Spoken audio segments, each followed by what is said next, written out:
what generally people think about when they think about marijuana. They think about it as a plant. They think about it as something that's relatively harmless, like it's not as bad as opium, or it's not as bad as heroin, or it's not as bad as crack. It sort of has the reputation of it's just weed. It doesn't hurt you. One of the problems with this drug is exactly that. People don't really understand it very well.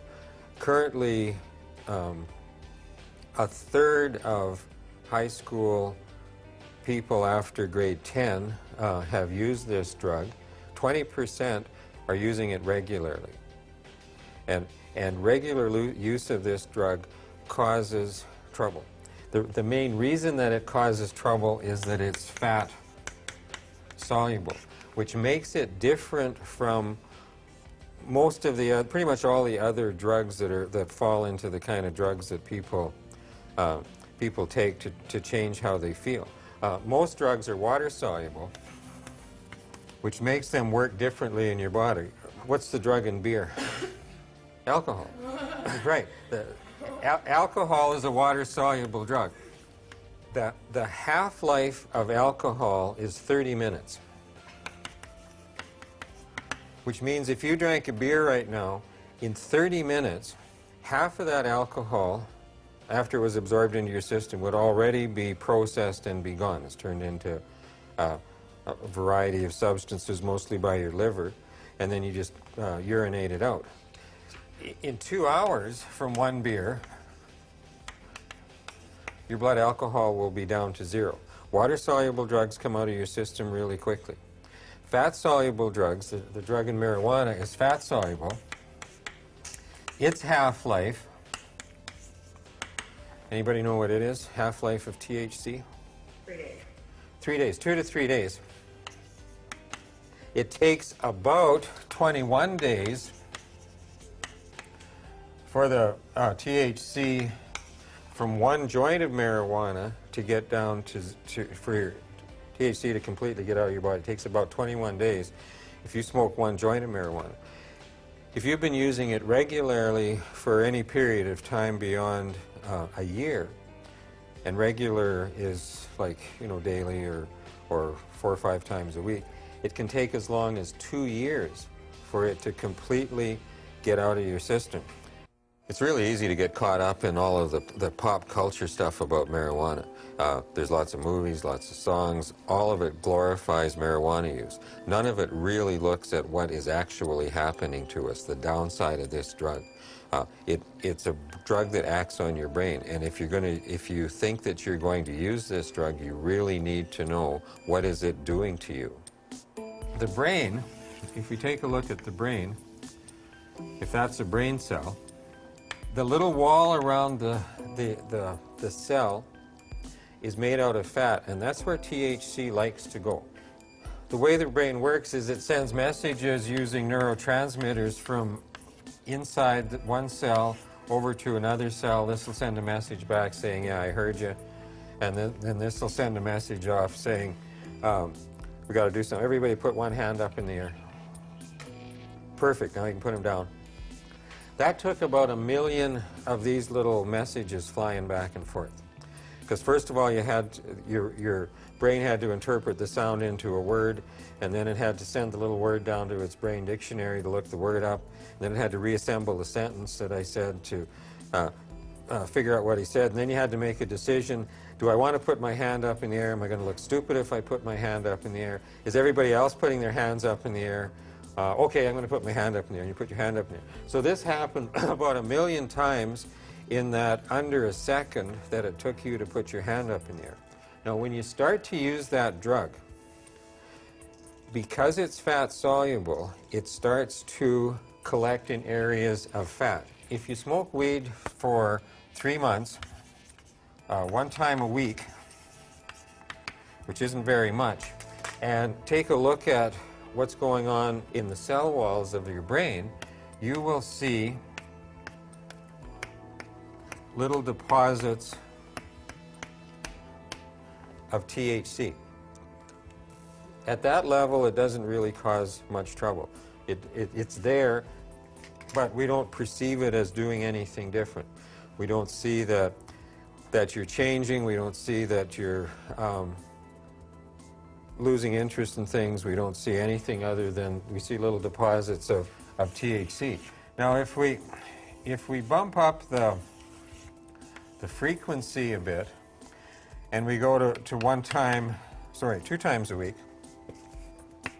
and what happens when you're using 2 times a week, because this drug has a long half-life, 2 to 3 day half-life, if you smoke weed on Saturday and then you smoke weed again on Wednesday, 50% of the weed, the THC in the weed that you smoke Saturday is still sitting in your brain on Wednesday. So you add another complete dose of THC to what was there from the Saturday before. You smoke another joint the following Saturday, 25% of the THC from the Saturday when you smoked it on the Saturday before is still there, 50% from Wednesday. This gets pretty complicated. And then you're adding another full dose. So in a very, very short period of time, you're geometrically increasing the amount of THC that's collected in your brain. We start to see this, and there's one other thing that we start to see. We start to see a thickening of the cell wall. That starts to cause a problem.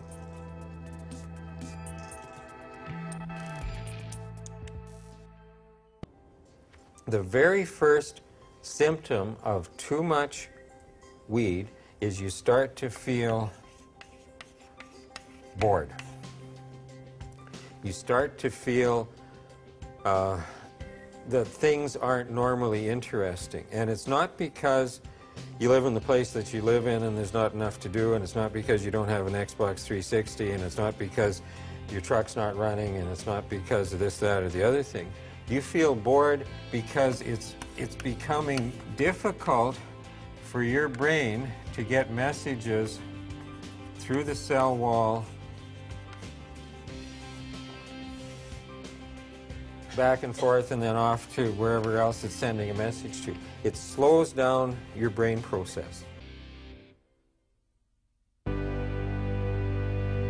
Now, if we bump this up a little bit more and get up to 1 time a day, which isn't to lots of people very much, 1 time a day, and your brain cells start to look like this. Plus the cell wall gets thicker, and it just becomes increasingly difficult for your brain to send messages back and forth. And what happens is that there's a whole series of changes that you start to go through from here to here. One of them is you start to have short-term memory problems. Short-term memory is really affected by marijuana, and it's affected because of the way that this drug accumulates in your brain. Your memory just can't function properly. When somebody's explaining something to you, or when you're doing something, what's supposed to happen is all the little parts of your brain that are responsible for memory are supposed to set up a relationship between the kinds of things that you're learning and long-term memory storage. And it just doesn't happen. It's so difficult for your brain to process information that all gets short-circuited. In order for your brain to respond to anything, it has to work so much harder. It's a little bit like, I mean, it's pretty easy for me to walk back and forth in here because there's nothing getting in my way. If I fill the room up knee-deep with mud, it becomes really difficult to move through the mud, and that's what you're doing to your brain when you start to smoke too much of this drug. It builds up in your brain, and it essentially creates brain sludge. It just makes it really, really difficult for your brain to do what it is that it's supposed to do. So your motivation goes down. Your desire to do anything goes down. It becomes harder for you to pay attention to things. It becomes harder for you to get interested in new kinds of stuff. The only thing that you really get interested in is getting high. because that seems to be something that will excite you. That seems to be something that will get your attention, because it forces your brain to release brain chemicals that it can't release normally because you've plugged it up. Your frustration level goes up. You get angry more easily. Things that don't usually bother you will start to bother you. Situations that you used to be able to handle, all of a sudden you can't handle, so you get angry at things that you should be able to deal with. And ultimately, you start to care less about everything. Again, it's not because you're a bad person, it's not because you like to smoke weed that you stop caring about everything. It's not because you're a teenager. It's just because this drug interferes with the parts of your brain that allow you to process emotions and allow you to figure stuff out. You just can't do it anymore, so you basically give up.